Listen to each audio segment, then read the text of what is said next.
Graça e paz, é bom revê-las, investirmos tempo na nossa manhã de domingo para louvar ao Senhor e para ouvir a sua voz. E eu te convido à leitura bíblica que se encontra no livro de Salmos, Salmo 78.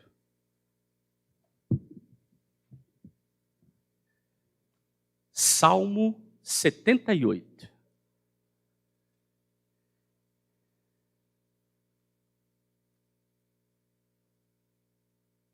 Veja quantos versículos tem no Salmo 78.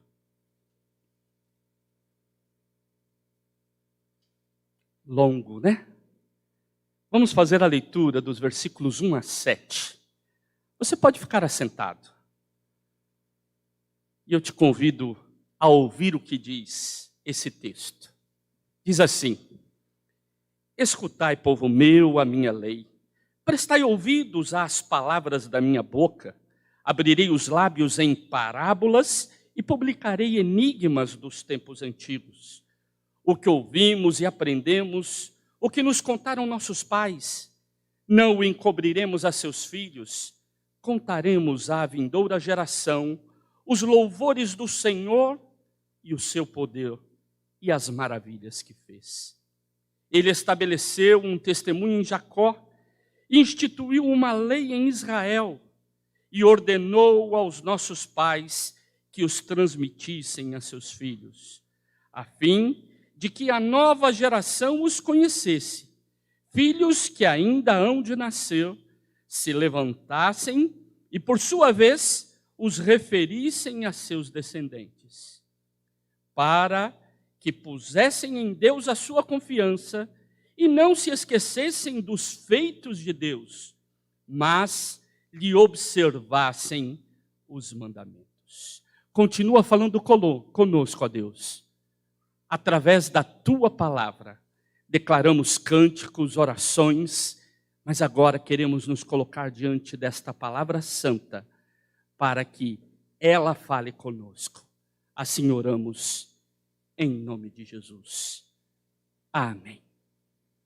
A frase de uma historiadora, Emília Viotti da Costa, que diz o seguinte: um povo sem memória é um povo sem história, e um povo sem história está fadado a cometer, no presente e no futuro, os mesmos erros do passado. Estamos aqui para celebrar 108 anos da nossa igreja. Um mês de festas. Encerraremos hoje à noite cantando parabéns e comendo bolo. Graças a Deus por 108 anos. Mas a gente precisa de aprender a olhar no retrovisor. Precisamos aprender a olhar para trás. No carro, quando estamos dirigindo, o para-brisa é grande porque temos a tarefa de ir para frente. Mas precisamos de ver o que já passou, ou se tem algo do passado que possa nos ajudar. Por isso, antes de ultrapassar, olhamos no retrovisor. O retrovisor é importante. O Salmo 78 é um retrovisor. É um convite a olhar para trás, olhar para a história. Ele é um salmo histórico. Mas a gente não está acostumado com isso, né? Hoje tem bastante moçada aqui. Hoje, quando a gente vai para a rede social, o que nós enxergamos são postagens com uma foto que a minha geração, a geração antes da minha, e acho que uma geração até depois da minha tem dificuldade, mas vocês chamam de conceito. É uma foto de um lugar para o outro. A gente que é mais velho olha e fala, porque estávamos acostumados a explicações, e às vezes longas explicações. Por isso, quando alguém vai escrever na rede social um texto maior, ou ela já começa dizendo assim, desculpa, mas aí vai um textão, não é assim? Porque nós não estamos acostumados com textos maiores. Quando vem texto maior, a gente não vou nem ler. Já viram essas pegadinhas no Facebook? Quando começa contando uma historinha difícil, triste, aí a pessoa logo já faz um comentário. Aconteceu. Aí você vai descobrir lá no final, essa é a história do ratinho. Porque nós não temos paciência para ler história. Não temos paciência para ouvir textos longos, ler textos longos. O Salmo 78 é um salmo longo. E que o povo de Deus sentava para ouvir e ouvir sobre aquilo que havia acontecido. Olhar para o passado. E eu quero brevemente chamar a atenção de vocês para isso nesta manhã. Sabia que esse ano completaram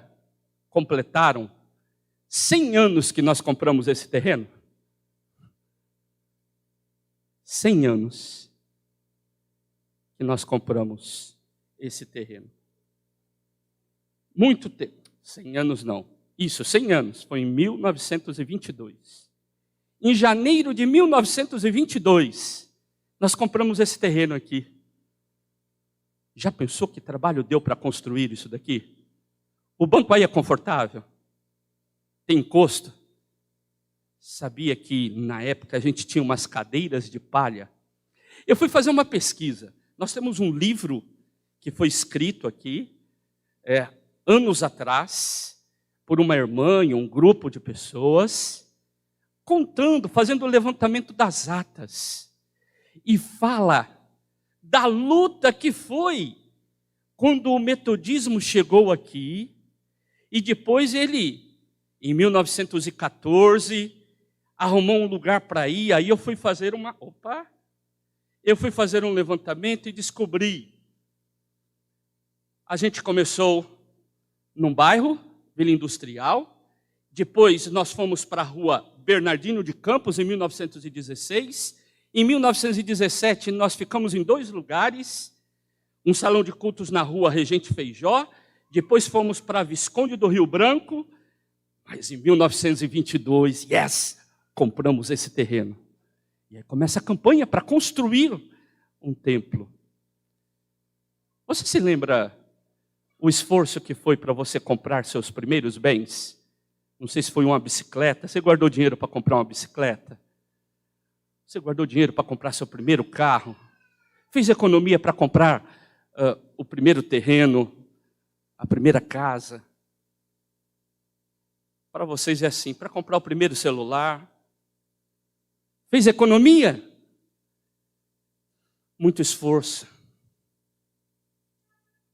É bom a gente lembrar dessas coisas e saber que aquilo que nós temos foi fruto de esforços.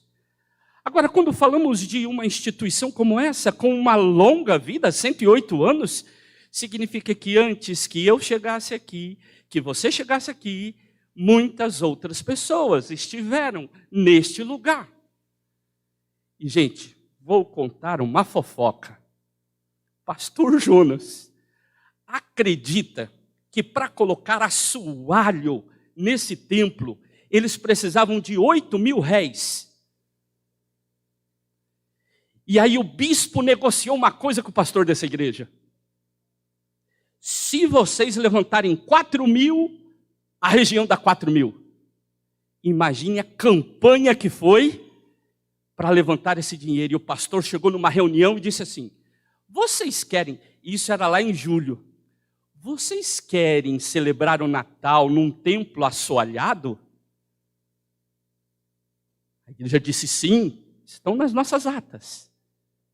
Aí ele disse: então vamos fazer uma campanha. Muita gente se esforçou. Fica mais fácil materializar as coisas quando falamos de terreno, quando falamos de banco, quando falamos de microfone, mesa de som, piano.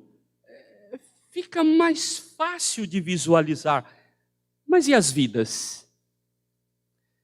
Quantas pessoas já passaram por aqui nestes 108 anos de vida e missão desta igreja. Não dá para contabilizar tudo, não dá para registrar tudo, mas nós podemos ter uma clareza. Deus sempre auxiliou. O Salmo 78, ele faz isso. Ele conta a história do povo. Nós não vamos ler aqui, porque o tempo é exíguo. É um espaço de sermão e não de palestra para 2 horas. Mas daqui, você pode voltar depois ao texto bíblico e entender algumas colocações que rapidamente eu quero fazer. Nós fizemos a leitura, foi da introdução, dizendo, olha, Deus tem feito coisas e nós precisamos de lembrar delas. E ao lembrar, precisamos de contar para as outras pessoas, para gerações futuras, o que Deus já fez, para que eles experimentem a mesma graça que nós experimentamos. A graça da presença de Deus. E aí quando você lê o Salmo 78, você descobre entre os versículos 13 e 51, que ele vai narrando cada um dos acontecimentos lá da travessia do deserto. Ele fala da travessia do mar, a nuvem que guiava de dia, a coluna de fogo de noite, água que brota da rocha, maná, codornizes, pragas do Egito. Ele fala tudo isso, ele traz na memória. Como a gente precisa trazer a memória, né? Só que nos lembramos só da nossa história. Mas como estamos em comunidade, precisamos de ter uma memória mais ampla. A memória daqueles que vieram antes de nós. Quantas pessoas, aqueles irmãos e irmãs que são mais velhos ou mais antigos aqui na igreja, quantas pessoas você conviveu e foram importantes na sua vida, mas que hoje não estão mais aqui? Já descansam no Senhor. Essas pessoas foram importantes? Você se lembra de um professor da escola dominical, uma professora? Você se lembra de alguém que cantava no coral e que marcou sua vida? Você se lembra de alguém que trabalhou na zeladoria, que foi muito importante para você? Você se lembra quando foram feitas as últimas reformas do templo? Histórias que nós vivemos. E quando olhamos para a história, podemos dizer, Deus sempre esteve conosco. Os versículos 52 a 72 fala do momento que eles entraram na terra prometida. Fala da conquista, da distribuição da terra, da arca da aliança, da dominação dos filisteus, da rejeição do império do norte, do reino do norte, a escolha do reino do sul, o rei Davi. Olha quantas coisas. Por isso é um salmo histórico. Lembram de uma expressão, acho que era da cultura, de um programa, senta que lá vem a história? Era mais ou menos isso. Eles se sentavam para ouvir a história. Como precisamos ser mais sensíveis àqueles e aquelas que vieram antes de nós e deixaram um legado, deixaram suas contribuições.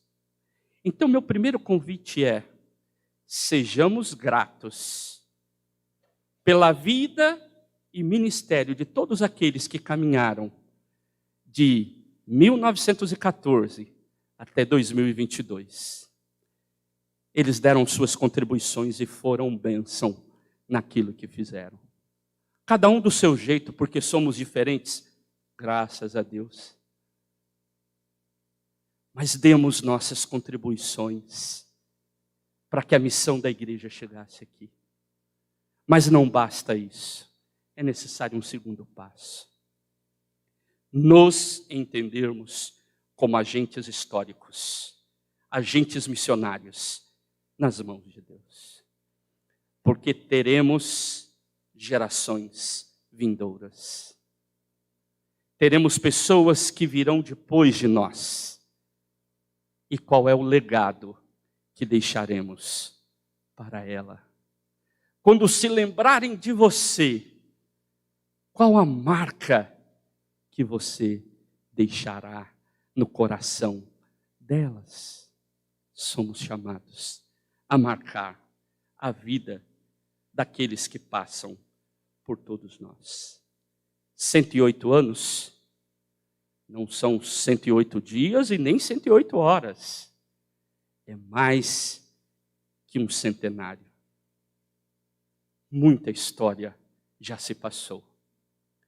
Por isso não devemos ter o narizinho empinado, achando que somos os melhores agentes históricos da vida.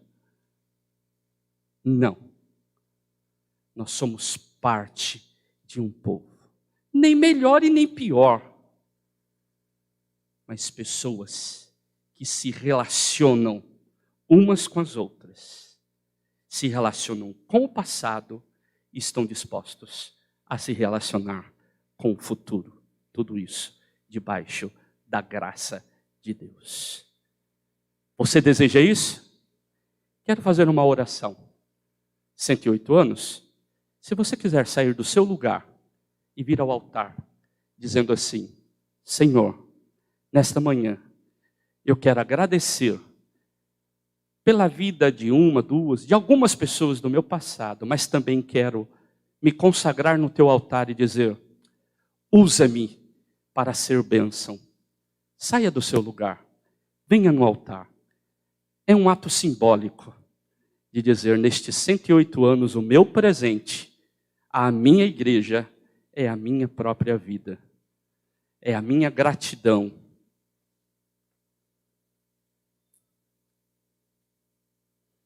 108 anos de vida e de missão.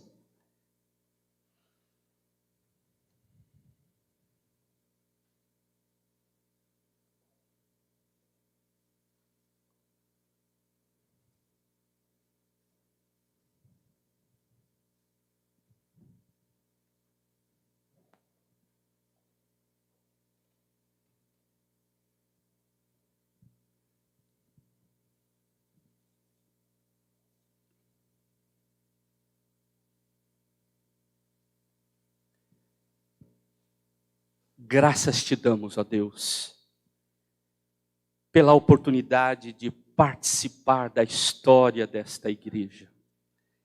Reconhecemos que nesses 108 anos, o Senhor foi fiel e nos abençoou grandemente.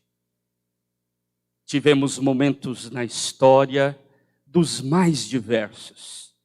Momentos que nos sentimos extremamente realizados e momentos que nos sentimos fragilizados. Mas em todos os momentos o Senhor esteve conosco. E nós queremos agradecer, não só ao Senhor, mas pela disponibilidade que homens e mulheres tiveram de doarem suas vidas, de investir em suas vidas, para que esta igreja chegasse até aqui. Mas, Pai, queremos também nos consagrar neste altar e dizer: eis-nos aqui, usa-nos como agentes históricos, agentes missionários, como homens e mulheres que deixarão marcas positivas na vida das pessoas. Nós queremos investir o que somos e o que temos no trabalho desta igreja. E queremos também, Senhor, que a tua igreja seja luz neste lugar. Nós assim oramos, crendo, oramos, em nome de Jesus. Amém. Levantai-vos, irmãos e irmãs, ide para a missão que Deus lhes tem dado. Amém.